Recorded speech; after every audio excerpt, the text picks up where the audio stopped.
December 7th is the day where the American people honor and remember the attack on Pearl Harbor.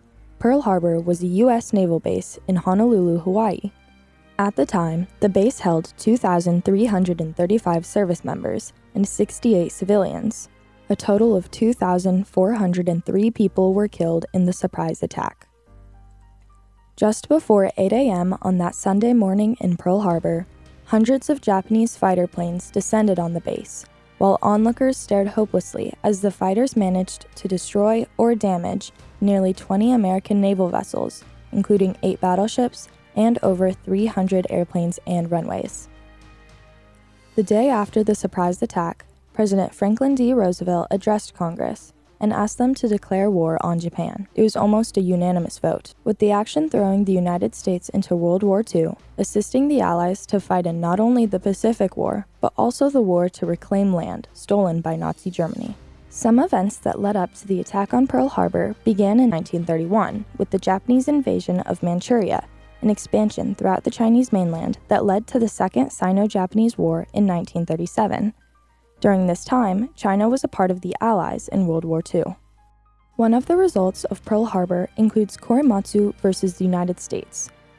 In this, American citizens of Japanese descent were sent to live in the mainland U.S.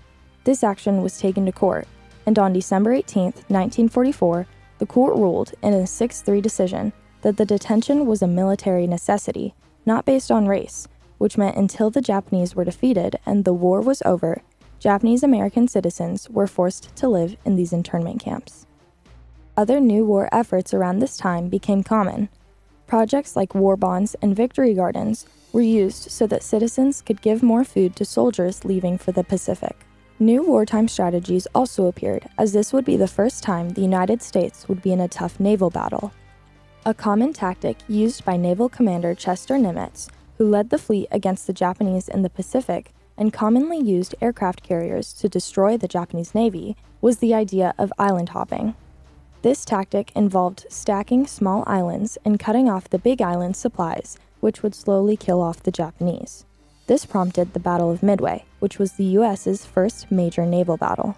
America further went on to eventually defeat the Japanese by dropping nuclear weapons on the Japanese cities of Hiroshima and Nagasaki. These major losses forced Japan to surrender to the United States and exit the war with the United Nations occupying the country. The loss at Pearl Harbor was a grave one. It helped the Allies bring back peace to the world and eventually formed the United Nations, which is still in place today.